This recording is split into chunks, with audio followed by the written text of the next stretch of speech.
하나님이 그들을 애굽에서 인도하여 내셨으니 그의 힘이 들소와 같도다. 야곱을 해할 점술이 없고 이스라엘을 해할 복술이 없도다. 이때에 야곱과 이스라엘에 대하여 논할진대 하나님께서 행하신 일이 어찌 그리 크냐 하리로다. 아멘.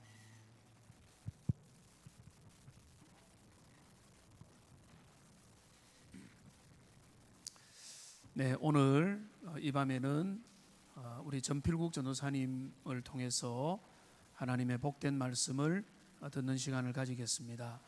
우리가 함께 사역한 지가 몇 달이 되었는데 우리가 말씀을 가지고 또 이제 각각 가까이에서 또 교사로서 사역을 하는 분들도 있겠지만은 또 우리가 함께 사역하는 교육자가 하나님의 어떻게 부르심을 받고 어떤 주님 앞에 소명을 따라서 그 길을 걸어가고 있는지를 함께 공유할 때 우리가 그들의 사역을 더 지지하고 또 기도하며 함께 귀한 동력자가 될 수 있는 줄로 믿습니다.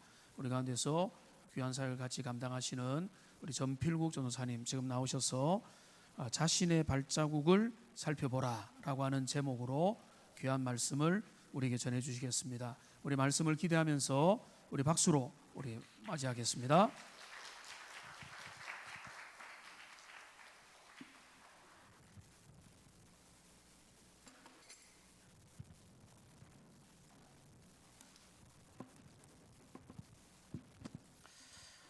안녕하십니까?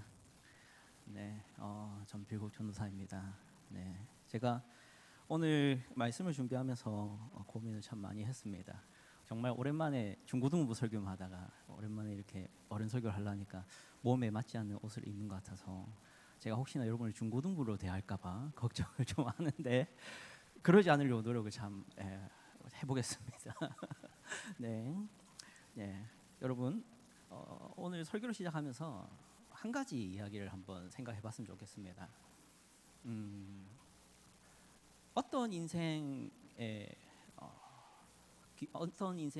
뒤를 돌아봤을 때 그 길에 찍힌 발자국이 두 개라면 어떤 인생은 뒤를 돌아봤을 때 그 길에 찍혀 있는 발자국은 4개입니다.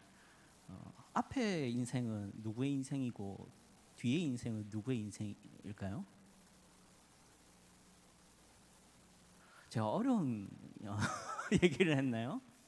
발자국이 2개인 인생은 불신자의 인생이고 발자국이 4개인 인생은 신자의 인생입니다. 그렇기 때문에 불신자가 자기 인생을 돌아볼 때는 후회와 자랑이 남지만 신자가 자기 인생을 돌아볼 때는 경외와 감사가 남습니다. 왜 그럴까요? 또 2번째 질문을 해버렸는데요. 왜 불신자는 뒤를 돌아봤을 때 후회와 자랑밖에 남지 않을까요? 내 발자국만 있기 때문입니다. 잘못 찍은 내 발자국은 후회를 남길 거고 잘 찍은 내 발자국은 자랑이 될 거지 않습니까? 그럼 신자가 뒤를 돌아봤을 때 발자국을 세워봤을 때 왜 자랑과 왜 감사와 경외밖에 남지 않을까요?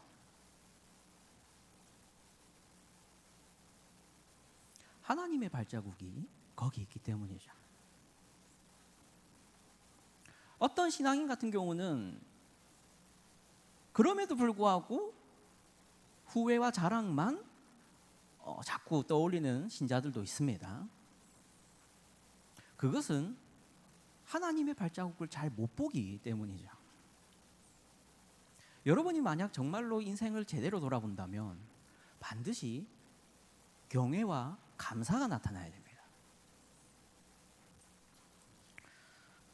이번에 목사님께서 전도사님의 간증을 한번 들어보면 좋겠다 하시면서 금요기도의 강단을 허락해 주셨습니다.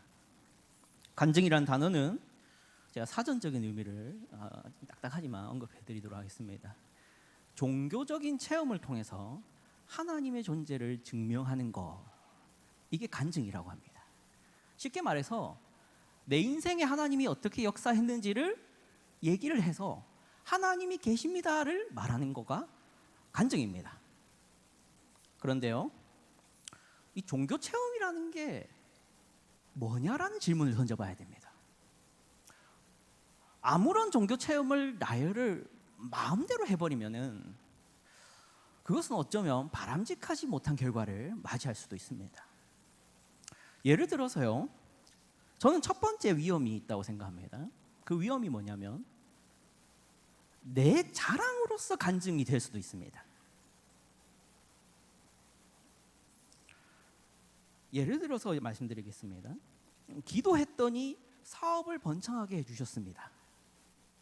순종을 열심히 했더니 여자친구가 생기게 해주셨습니다.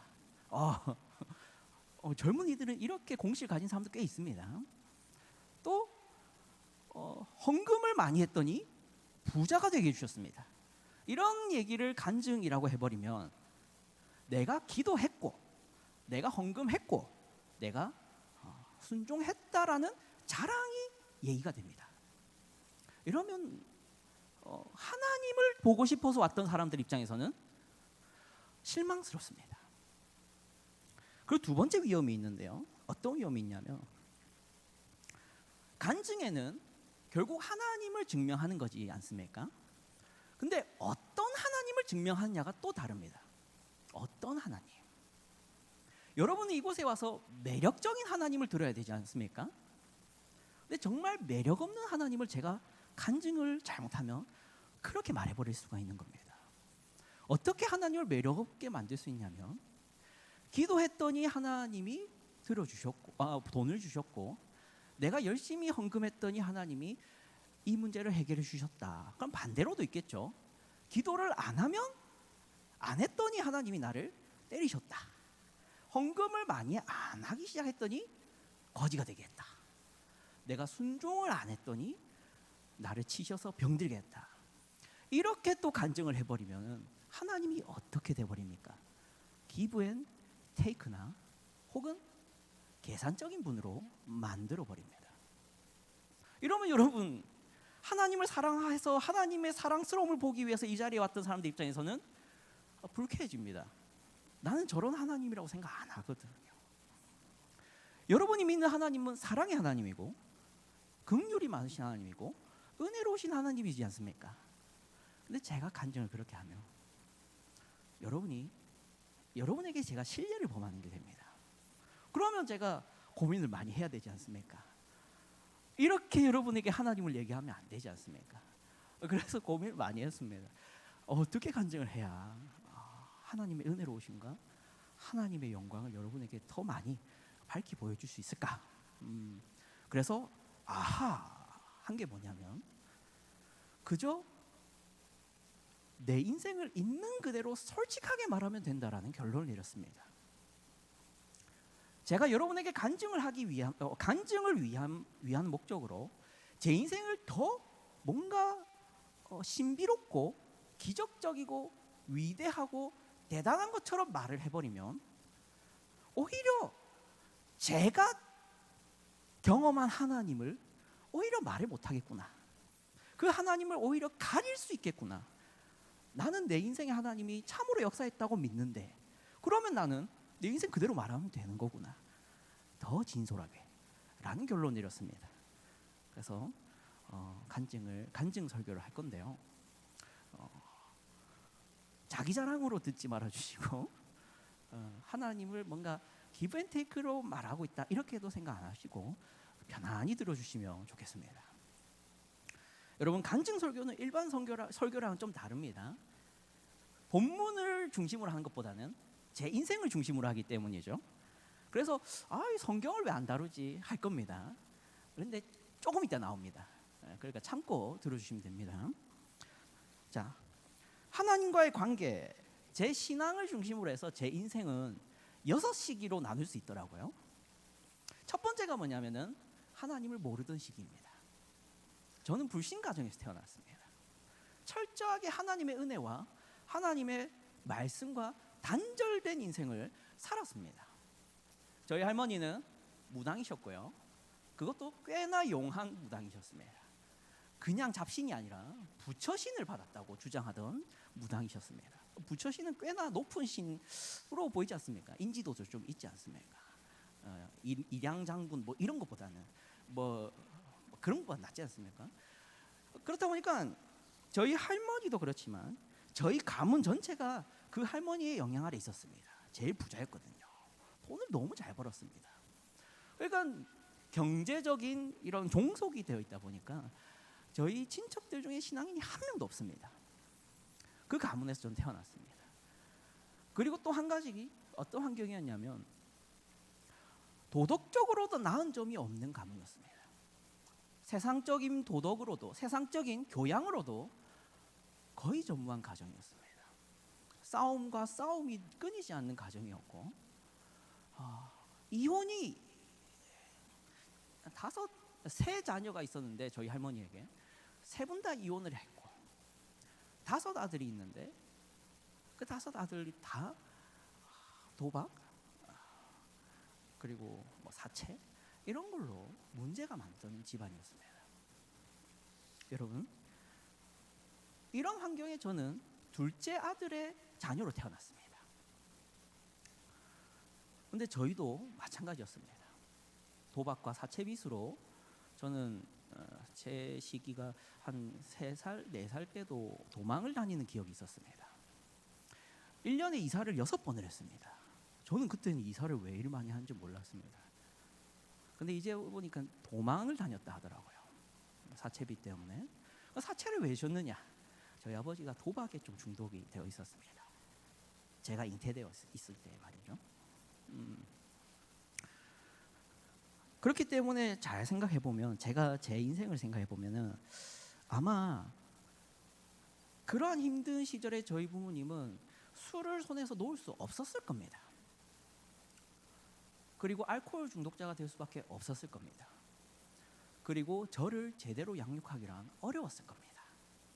방치될 수밖에 없었고 어떻게든 그 빚을 해결하기 위해서 저를 집에 놔두고 나갈 때가 많을 수밖에 없었을 겁니다.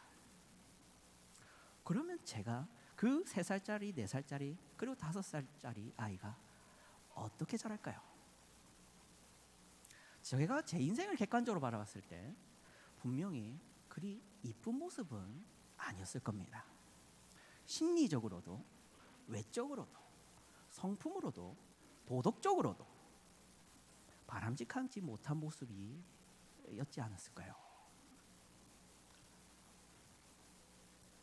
저는 또래의 아이들에게도 인기가 없었고 주변 어른들에게도 인기가 없는 모습이었습니다.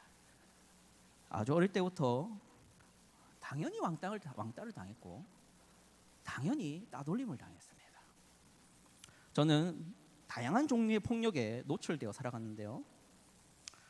그때 제가 경험한 인생은 텔레비전이나 만화에서 그려주는 그런 아름다운 모습은 아니었습니다. 누군가 와서 저를 보살펴 준다거나 누군가 와서 저를 위로해 준다거나 한 명도 없었습니다. 가정에서는 술 취한 부모님들의 깨진 술병과 깨진 텔레비전과 소리침과 폭언이 있었습니다. 밖에 나가면 따돌림이 있었고 거기서도 폭력을 당했습니다. 그게 제 10대 이전의 인생이었습니다.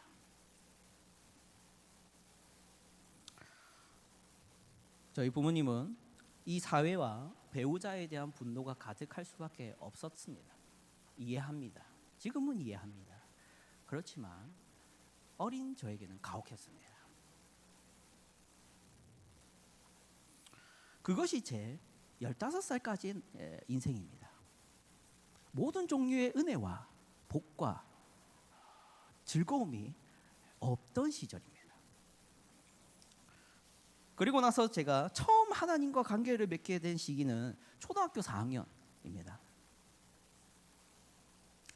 그때의 시기를 저는 뭐라고 이름 붙이냐면요, 치토스 신앙이라 합니다. 왜 교회에 갔느냐? 치토스 주니까 갔어요. 날란트 잔치 할 때마다 갔어요. 그 외에는 안 갔어요. 왜 갔을까요? 먹고 싶어서 갔겠죠. 그 외에 다른 이유는 없었습니다. 그래서 이 시기를 치토스 신앙이라고 저는 부릅니다. 이때 제가 치토스를 먹으러 갔지만 거기를 떠나지 않고 계속 있었던 이유는 치토스 말고도 원했던 게 있었던 것 같습니다. 그게 뭐냐? 애정입니다. 저는 애정이 필요했습니다. 교회에 왔더니 진심이든 연기든 그래도 저한테 관심을 가져주지 않습니까? 연기든 간에요. 그게 좋았습니다. 혹은 소극적인 이유도 있었을 겁니다. 집을 떠나고 싶었던 것도 있습니다. 무섭고 두렵고 항상 술에 취해 있는 부모님 옆에 있는 아이는 무섭지 않습니까? 그러니까 교회라는 곳에 가면 그나마 좀 편안했습니다. 그래서 치토스가 안 주는 날도 교회를 갔습니다. 그게 초등학생 때의 저입니다. 이 시기에 저는 외모로도 능력으로도 성품으로도 인정해주지 않는 세상이 별로 좋지 않았습니다. 당연히 교회가 좀 더 낫죠. 그래서 교회를 가고 싶었습니다. 그러나 여러분, 있는 그대로 얘기를 해보면 이게 바람직한 건 아니지 않습니까? 저는 교회에 왜 갔습니까? 육적인 이유 때문 아닙니까? 관심을 요구했고 치토스를 필요로 했습니다. 신앙이 아닙니다. 그죠? 세상적인 가치관과 세상적인 바람만 여전히 있던 상태로 신앙생활했던 시기입니다. 가혹한 평가일지라도 신앙인다운 모습은 아닌 거죠. 저는 이런 신앙을 성경에서도 찾아볼 수 있다고 생각합니다. 뭡니까?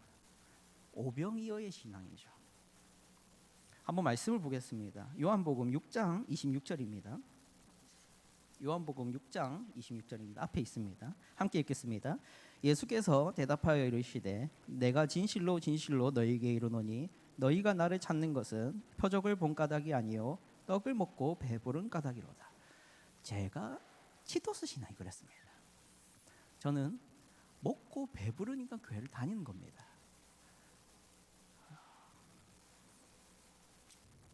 저는 하나님을 예배하기 때문에 예배의 자리에 앉아 있지 않았습니다. 하나님을 경외하기 때문에 찬양하고 있지 않았습니다. 관심을 필요로 했습니다. 그래서 하는 척했습니다. 이 시간 지나가고 예배 시간 지나고 찬양 시간 지나가면 이제 놀 수 있겠지, 먹을 거 주겠지. 그래서 앉아 있던 것뿐입니다. 여러분 아시다시피 이런 신앙인은 세상 사람과 다를 바 없지 않습니까? 교회 와서 육적인 걸 요구합니다. 세상적인 가치를 요구합니다. 그거 채워주길 바랍니다. 안 채워주면요 불쾌하고 삐집니다. 이게 접니다.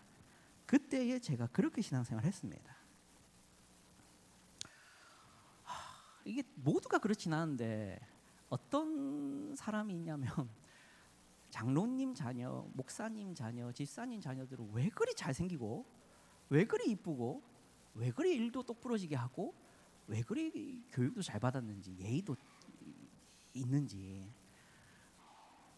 저는 교회 가면 그런 아이들 보면 부럽기도 하지만 열등감도 느끼고 경쟁심도 느꼈습니다. 집사님 자녀들, 목사님 자녀, 장로님 자녀가 교회 일 다 합니다. 제자리는 없더라고요. 그게 너무 불쾌하고 너무 좀 짜증났습니다. 근데 진짜 저는 할 줄 아는 게 없죠. 아는 게 없고 정보도 없습니다. 그렇게 버티던 신앙생활이 치토스 신앙생활이었습니다. 세 번째 시기를 저는 뭐라고 부르냐면요, 체험적 신앙이라고 합니다. 중학교 3학년 때부터인데요. 이 중학교 3학년 때 저는 처음으로 중고등부 동계 수련회에 참석했었습니다. 한 번도 수련회 같은 걸 가본 적이 없는데 가자 하더라고요. 갔는데 잘 기억은 안 나지만 어떤 강사가 막 소리 지르면서 하나님이 여러분의 인생을 바꿔줍니다, 바꿔줍니다, 뭐 이런 얘기를 했던 것 같아요. 중3 때 저는 이미 자살도 여러 번 생각했고 이미 좀 인생이 허무하다라는 생각을 많이 하던 시기였어요. 사춘기도 딱 와가지고 그 시기에 뭔가 이게 반발이 있고 뭔가 이게 알 수 없는 분노가 있잖아요, 사춘기에는. 그래서 제가 이런 식으로 기도를 했었습니다. 내 비참한 인생, 이 인생 변화시켜주면 하나님 당신 믿겠다. 어차피 자살하려고 했는데 이 인생 바꿔주면 당신 드리겠다라고 기도를 했습니다. 기도가 아니죠. 협박이죠. 그렇게 기도했습니다. 그런데요, 그 이유 때문인지 아닌지는 판단할 수는 없지만, 제가 중학교 1학년, 2학년, 3학년이니까 전체 석차가 있지 않습니까? 제가 다니던 당시에 학교 숫자가 280명이었는데요, 중학교가. 제가 276등이었습니다. 안 웃으시네요. 뒤에서 네 번째지 않습니까? 저는 학원도 가본 적이 없고 공부라는 것을 강요받은 적이 없었습니다. 왜냐하면 당연히 아까 다 얘기했죠. 짐작하시는 대로입니다. 저한테 신경 못 써줍니다. 당연히. 공부해라 말도 못합니다. 두드려 맞기 바쁜데요. 그러니까 당연히 276, 당연히라고 하면 좀 핑계일 수도 있는데 276등이었습니다. 그런데 그 기도를 하고 그 동계수련을 마치고 3학년 1학기 시험을 딱 쳤는데 전교 70등이 됐습니다. 그 과정을 자세히 얘기는 안 하겠습니다. 잠이 안 오고 공부를 하고 싶은 욕구가 올라오더라고요. 밤새 공부했습니다. 이때까지 못 따라잡았던 모든 범위를 어떻게든 따라잡으려고 교과서를 외웠습니다. 그러니까 암기 과목은 다 100점을 맞더라고요. 당연히 영어, 수학은 못 따라잡죠. 그러니까 영어, 수학은 거의 뭐 10점, 20점 잘 찍어서 20점인데 다른 과목이 100점, 전체 석차가 맞아서 좀 오르더라고요. 담임 목사님이 그날 저를 이렇게 세워서 아이들에게 박수를 받게 했습니다. 좋은 선생님이셨죠. 괜찮은 선생님이셨습니다. 저를 따돌리고 괴롭히던 애들과 저를 격리시켜 줬습니다. 그리고 저를 맨 뒤에 앉아있던 저를 맨 앞자리로 앉도록 제가 요구를 먼저 했습니다. 공부하고 싶다고. 그렇게 해주셨습니다. 그런 선생님을 만났습니다. 그리고 방학 때가 돼서 헬스장을 다녔습니다. 중3이. 그리고 이게 좀 얼굴도 이렇게 좀 곰보빵 같이 여드름도 많고 이렇게 머리카락도 항상 스포츠 머리가 최고인 줄 알고. 스포츠 머리 아십니까? 저희 때 스포츠 머리라고 있었는데 엄마가 항상 스포츠로 깎아준 게 최고라고. 지금 생각해보면 돈 아끼려고 그랬던 건데. 그래서 머리를 길러본 적이 없는데 길렀습니다. 그러니 점점 제 자신이 변해가지 않습니까? 사람들의 시선이 변해가는 걸 느꼈습니다. 저를 바라보던 사람들, 저를 괴롭히던 애들이 더 이상 저에게 손을 대지 못합니다. 교회에 출석을 하면 교회 애들도 나를 대한 태도가 다릅니다. 그때 제가 만약에 수련회 때 했던 기도를 기억하지 않았다면 저는 그대로 계속 외적인 삶을 살았을 겁니다. 근데 기억이 나더라고요. 내가 그렇게 기도했었는데 하나님께 내 인생 드린다 했는데 이렇게 바꿔주시니 드려야겠다 하면서 더 이상 그런 변화를 요구하지 않게 됐습니다. 성적이든 외모든. 그리고 뭘 깨달았냐면 외모에 따라서 나를 대하는 사람들의 태도가 다르다는 사실을 보면서 진리를 깨달았습니다. 사람은 죄인이구나. 나도 그런데 라는 걸 깨달았습니다. 나도 외모를 따지고 나도 성적을 따지고 나도 그렇고 걔들도 그래서 나를 괴롭히고 따돌릴 수밖에 없었구나. 죄가 문제구나. 이거를 중3 때 깨달았습니다. 그러면서 이 체험이, 이 경험이 제 신앙이 됐습니다. 하나님이 계시구나를 깨달았습니다. 근데 문제가 있죠. 솔직한 문제를 봅시다. 지식은 없습니다. 지식은 없습니다. 복음이 뭔지는 정확하게 모릅니다. 하나님이 누군지 정확하게 모릅니다. 성경 잘 모릅니다. 체험으로 알았습니다.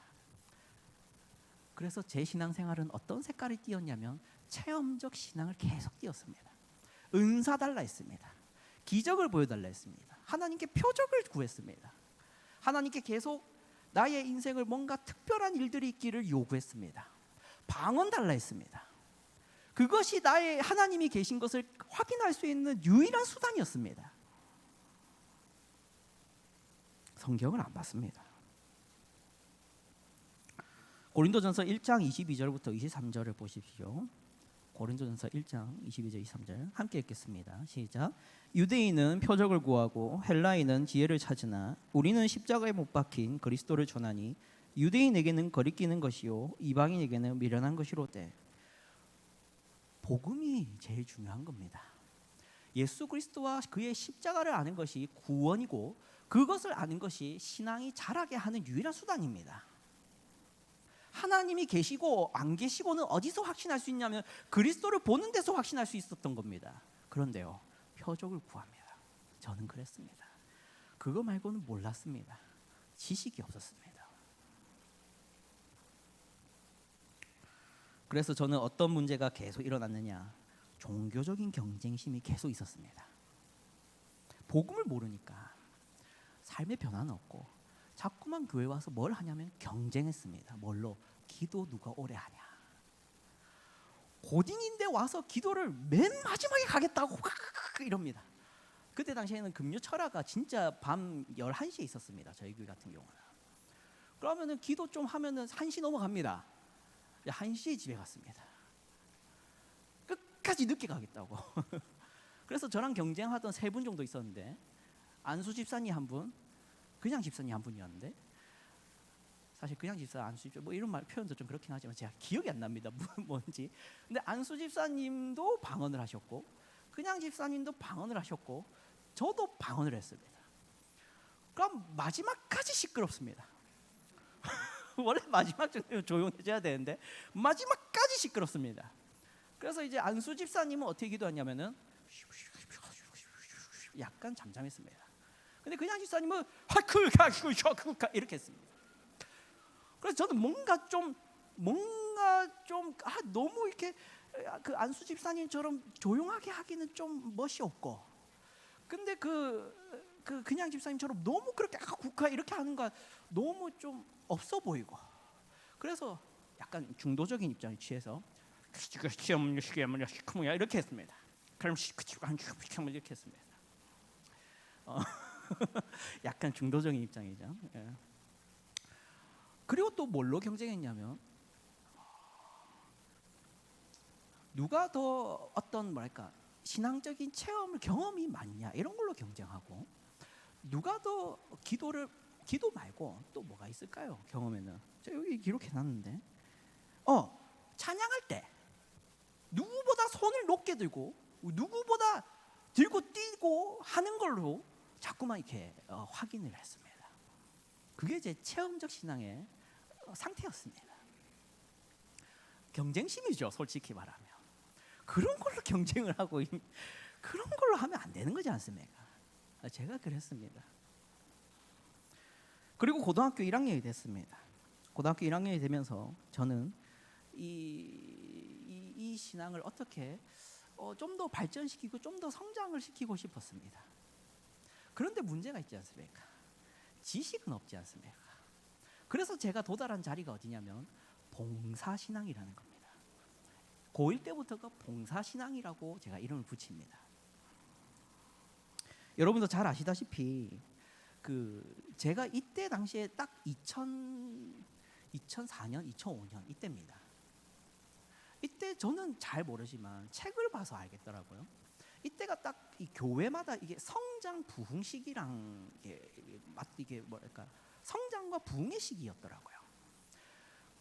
8, 90년대에 교회 개척하고 8, 90년대에 교회를 이렇게 뭐랄까 확장해서 뭔가 지으면 성도들이 우르르 들어가서 교회가 되고, 이런 8, 90년대 이런 성공 신화들을 이게 뭐랄까요 영향을 받은 그런 분들이 이제 따라서 교회를 키우고 교회를 확장하고 교회를 뭔가 전도의 어떤 뭐 유행처럼 그런 시기, 그때가 이제 제가 딱 이 봉사신앙의 시기인데, 제가 이때 왜 봉사신앙으로 넘어가게 됐냐 했을 때 생각해 보면, 제가 그때 당시에 항상 들었던 설교는 대부분 순종, 봉사, 헌신이었습니다.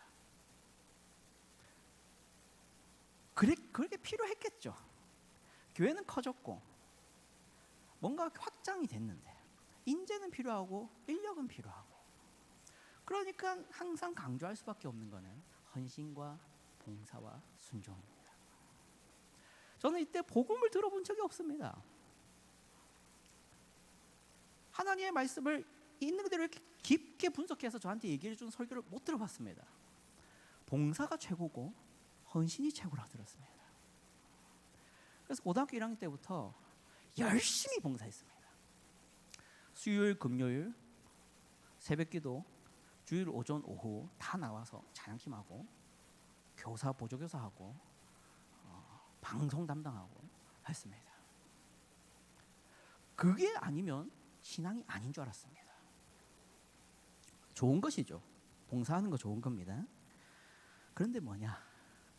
아시다시피 땔감은 없는데 자꾸 타면 어떻게 됩니까? 불이 꺼지죠. 복음의 은혜의 감격은 없는데 봉사를 계속하면 어떻게 되겠습니까? 탈진이 옵니다. 영적인 탈진이 옵니다. 저는 이때 봉사하지 않는 사람을 정죄했습니다. 봉사 잘하냐 못하냐로 서로 비교했습니다. 너 왜 일 안 해? 했습니다. 나는 이번 주에 와서 방송 담당인데 너 방송 담당이잖아. 너 왜 빠졌어? 이랬습니다. 나쁜 거죠. 근데 봉사로밖에는 신앙을 확인하지 못했습니다. 복음의 은혜나 하나님의 용서나 긍휼이나 오직 말씀만이 중요하다라는 것을 강조받지 못했습니다. 봉사가 중요하다는 얘기만 들었습니다. 문제죠. 결국 정죄만 하다가 저 자신도 탈진을 해서 교회를 드문드문 나가기 시작하다가 도망쳤습니다. 힘들어서요. 이런 신앙의 문제는 어디서 나옵니까? 성경에도 나오죠. 마르다 신앙입니다. 말씀을 보겠습니다. 누가복음 10장 39절 40절입니다. 함께 읽어보겠습니다. 시작. 그에게 마리아라 하는 동생이 있어 주의 발치에 앉아 그의 말씀을 듣더니 마르다는 준비하는 일이 많아 마음이 분주한지라 예수께 나아가 이르되 주여 내 동생이 나 혼자 일하게 두는 것을 생각하지 아니하시나이까 그를 명하사 나를 도와주라 하소서. 아멘. 마르다처럼 저도 말씀이 먼저라는 생각을 잘 못했습니다. 내가 말씀의 공급이 필요하고 나에게 은혜가 필요하고 나에게 복음의 진리가 계속 공급되어야 된다라는 그런 중요성을 생각하지 못했습니다. 내 육체의 양식을 위해서는 꼬박꼬박 4끼를 먹었죠. 그때 당시에 저는 야식도 먹어야 되니까요. 챙겨 먹으면서 영을 위해서는 필요하다는 생각을 잘 못했습니다. 이제 난 다 됐다. 난 더 이상 보험이 없어도 일을 하면 된다. 나는 이제 나눠줄 때지 공급받는 건 필요하지 않다 라는 교만한 생각을 했습니다. 그래서 열심히 일만 했습니다. 일하지 않는 사람을 정죄했습니다. 설교와 말씀의 공급을 눈여겨보지 않았습니다. 그 다음 네 번째 시기는 22살부터입니다. 이 시기를 저는 뭐라고 하냐면 다섯 번째 시기를 제가 뭐라 하냐면 지식적 신앙이라 합니다. 이때 저에게 지식이 밀려들었습니다. 제가 항상 봉사신앙이 지나지 않았었다고 했죠. 급격하게 지식적으로 성장한 기회가 있었는데 그게 어떤 계기로 그게 가능했냐면 16세기라 갑자기 말하면 학문적인 용어인가요? 지금으로부터 한 500년 전, 400년 전 분들의 책을 우연찮게 손에 쥐게 됐습니다. 그분들의 설교를 봤습니다. 그분들의 말씀을 듣게 됐습니다. 제 머리가 깨졌습니다. 기독교가 이렇게 위대한 건지 몰랐습니다. 복음과 하나님의 말씀이 이토록 위대한 것인지 몰랐습니다. 저는 항상 말씀이 부끄러웠고 복음을 자랑스러워하지 않았습니다. 효과적인 전도는 화려한 세션과 조명과 좋은 공동체 분위기와 좋은 이벤트가 있어야 된다 생각했습니다. 그래야 전도가 효과적이라 생각했습니다. 왜냐? 말씀은 부끄럽기 때문이었습니다. 좋은 줄 몰랐습니다. 그런데 이분들의 책을 읽으니까 말씀이 위대하다는 걸 알았고 복음이 너무나도 은혜롭다는 것을 깨달았습니다. 그때 목회자가 되기로 했습니다. 그때 목회자가 되기로 했습니다. 이 복음을 자랑하지 않을 수는 없었습니다. 이 말씀을 이제는 아무나 말할 수만 있다면 말하고 싶어 했습니다. 저는 보물을 발견했다라는 기쁨에, 제 자랑이 아닙니다. 그냥 반전을 위해서 잠깐 얘기 드리겠습니다. 하루에 한 권의 책을 읽었습니다. 한 권 뭐 이런 표정으로 보시네요. 하루에 한 권의 책을 읽었습니다. 1년에 300권 정도를 읽었습니다. 소설이 아니라 신학서적입니다. 매일 3-4편의 설교를 음성으로 들었습니다.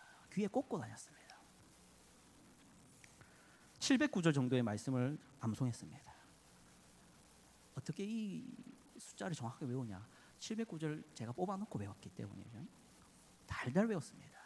이니라, 이었으니, 이것까지 정확하게 외웠습니다. 700구절. 방학 때는 학교를 나와서 시골 교회 학사에 들어가서 속세와 절 단절시켰습니다. 핸드폰을 버렸습니다. 기회가 닿는 대로 매일 3명 정도의 사람에게 제가 오늘 깨달은 성경의 말씀을 늘 말했습니다. 매일. 그런데요, 이때 그러면 이제 완벽해지고 문제가 없겠습니까? 문제가 있죠. 어떤 문제가 있었겠습니까? 교만해졌습니다. 교만해졌습니다. 어떤 식으로 교만했냐면, 제가 읽은 책의 신앙 위인과 저를 동일하게 봤습니다. 그러면 안 되는데 그렇게 됐습니다. 그래서 쉽게 누군가를 정죄했습니다. 설교를 들으면 틀린 게 보일 때 정죄했습니다. 신앙생활을 봤을 때 너 체험적 신앙 이렇게 했습니다. 너 봉사적 신앙 이렇게 했습니다. 너무 잘 보였습니다.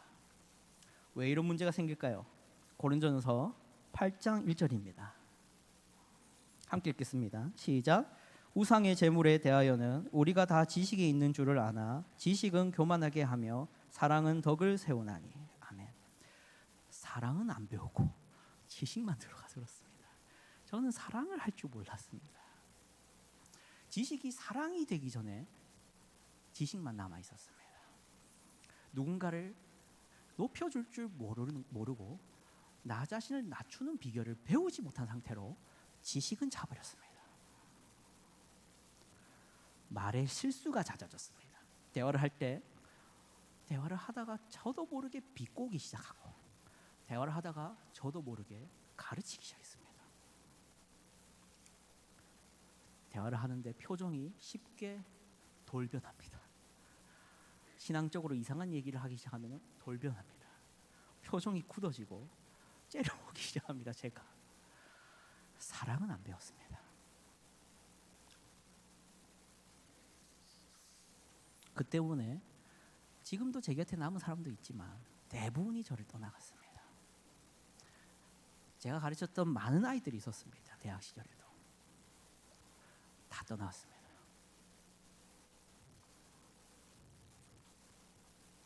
마지막으로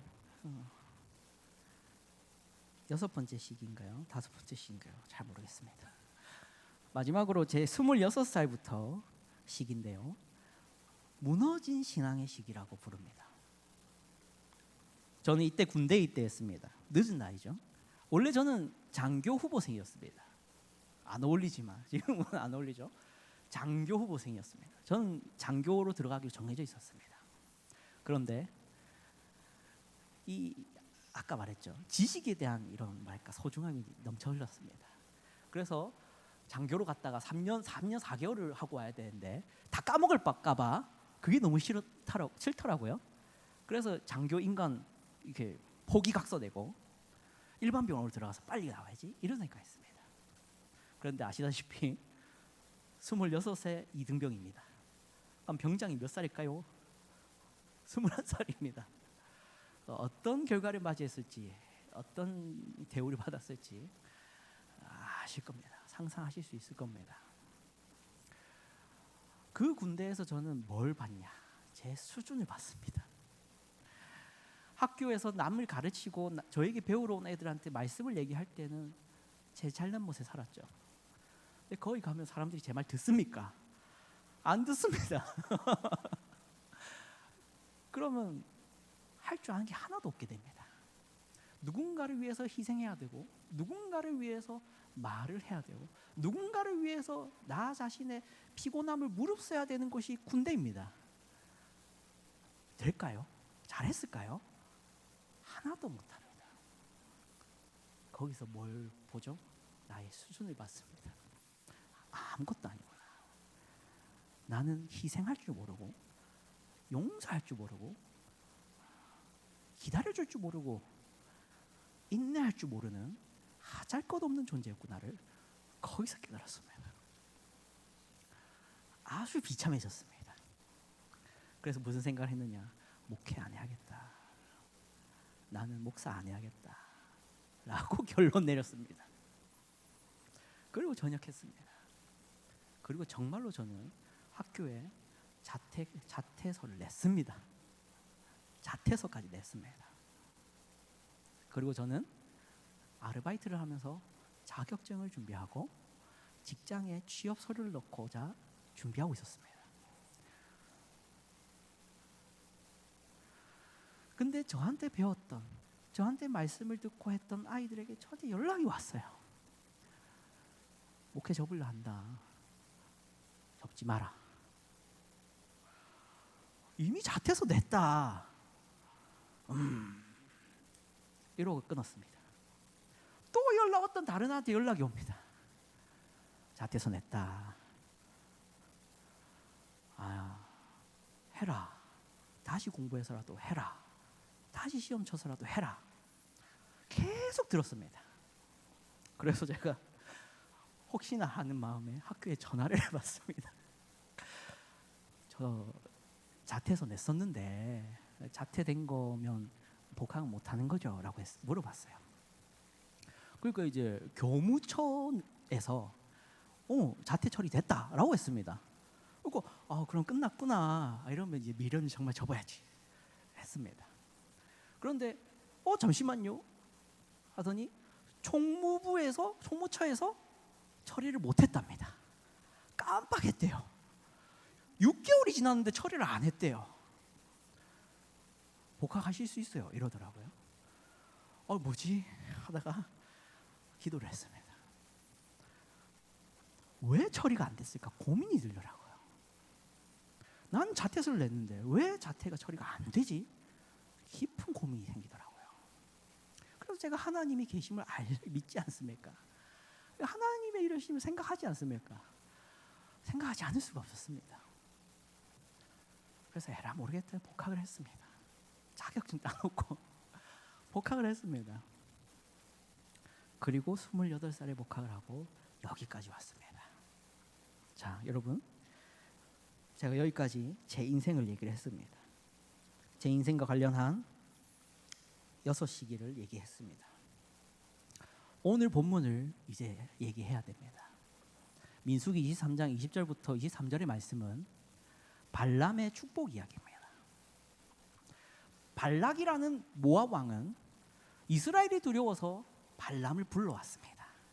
군사적으로는 못 이기겠으니까 발람에게 저주라도 해달라는 종교적인 공격을 하려 했습니다. 그래서 발람이 왔더니 저주를 안 하고 뭐 합니까? 축복을 해버립니다. 그 장면입니다. 그런데 여러분 20절에 뭐라 합니까? 내가 축복할 것을 받았으니 그가 주신 복을 내가 돌이키지 않으리라. 21절에 야곱의 허물을 보지 아니하시며 이스라엘의 반역을 보지 아니하신도다. 여러분 이것을 우리가 이해할 만한 용어로 쭉 얘기를 하면 하나님이 이스라엘을 볼 때 걔들 잘못한 거 안 보는데 어떡하라고. 걔들 이때까지 오는 동안 광야 시절을 오는 동안 허물과 반역이 많았는 거 아는데 하나님이 안 보겠다는데 어떡해. 하나님이 그들을 저주하지 않겠다는데 어떡해. 발람의 대답입니다. 여러분 전 제 인생을 솔직하게 웬만하면 얘기하려고 진솔하게 얘기하려고 노력했습니다. 제 허물을 가리고 좋은 것만 얘기하려고 안 하려고 발버둥친 게 앞에 이야기들이었습니다. 제가 왜 제 인생을 여러분 앞에 펼쳐놓고 제 인생을 이렇게 신랄하게 비판한 겁니까? 하나님이 어떤 분이냐입니다. 하나님은요, 여러분의 허물과 반역을 안 보시겠답니다. 그래서 여러분에게는 저주할 게 없답니다. 여러분에게 축복받게 할 게 없답니다. 왜요? 안 보니까요. 제 인생은 흠이 많죠. 제 신앙은 완벽하지 않았습니다. 제가 앞서 발자국 얘기를 했으니 발자국을 들어서 얘기하겠습니다. 여러분의 한번 시선을 뒤로 돌아보십시오. 여러분의 길에 찍혀있던 발자국을 한번 살펴보십시오. 항상 일정했습니까? 여러분의 발자국 항상 가지런했습니까? 옆으로도 찍혀있지 않습니까? 뒤로도 찍혀있지 않습니까? 우리의 발자국은 중구난방입니다. 그런데 왜 여기 있는 겁니까? 여러분 어떻게 여기까지 올 수 있었습니까? 여러분 어떻게 구원받을 수 있습니까? 여러분 어떻게 하나님 나라 갈 수 있습니까? 발자국이 반대로 찍혀있는데 어떻게 하나님 나라에까지 왔습니까? 하나님이 여러분을 업으셨습니다. 하나님이 여러분을 잡아 오셨습니다.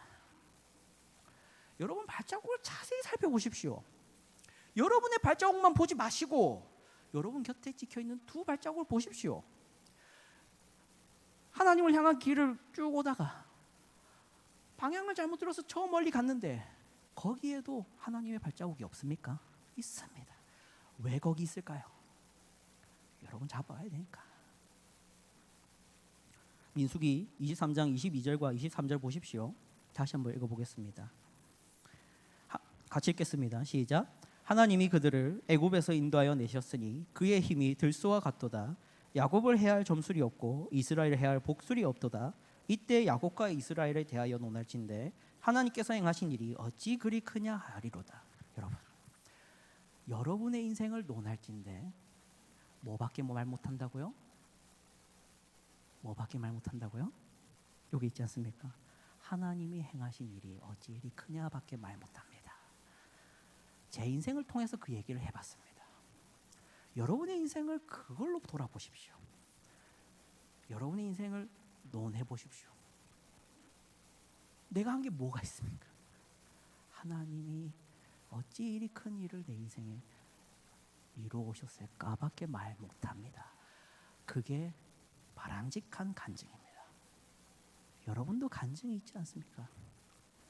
그 간증 바르게 하십시오. 여러분의 발자국만 보지 마십시오. 그 곁에 하나님의 발자국 볼 줄 알아야 됩니다. 하나님이 여러분을 데려오시기 위해서 무엇을 희생하셨는지. 여러분, 설교를 정리하겠습니다. 하나님이 여러분을 용서할 수 있고 하나님이 여러분의 허물을 보지 않을 수 있는 이유가 어디 있습니까? 그리스도 때문입니다. 여러분의 허물을 그리스도가 지셨기 때문에, 여러분의 반역을 그리스도가 지셨기 때문에, 여러분의 부족과 연약함을 그리스도가 지셨기 때문에, 그 이유 때문에 안 보실 수 있는 거지 그냥 안 보시는 거라 생각하지 마십시오. 그리스도가 중요합니다. 여러분의 주님 곧 예수님이 십자가에 죽으셨기 때문에 하나님이 이제는 여러분의 죄를 안 보실 수 있는 겁니다. 그리스도께 감사하십시오. 그리스도를 경외하십시오. 그리스도께 찬양하십시오. 하나님의 은혜를 바라보십시오. 그것이 우리의 인생을 통해서 우리의 발자국을 보면서 하나님을 증명하는, 하나님을 드러내는, 그리고 하나님을 더 깊이 알게 되는 비결입니다. 기도하겠습니다. 하나님 아버지 감사합니다. 우리가 이렇게 함께 모여서 민수기의 말씀을 통해서 우리의 인생을 한번 살펴보았습니다. 주님, 우리의 발자국은 항상 중구난방이고 우리의 발자국은 항상 부족하고 하나님을 향하지 않고 이리저리 왔다 갔다 하지만 하나님의 발자국이 그 옆에 계셔서 우리를 다시 잡아오시고 우리를 이 하나님 나라까지 오게 하셔서 결국에는 구원을 얻게 하신다는 것을 우리가 다시 한번 기억하고 보게 하셔서 하나님께 감사할 수 있게 하시고 찬양하게 하시고 하나님만 경배하게 하시고 이 모든 여정 속에서 하나님을 더 깊게 알게 되는 저희 모두 되게 하여 주시옵소서. 예수 그리스도 이름으로 기도드립니다. 아멘.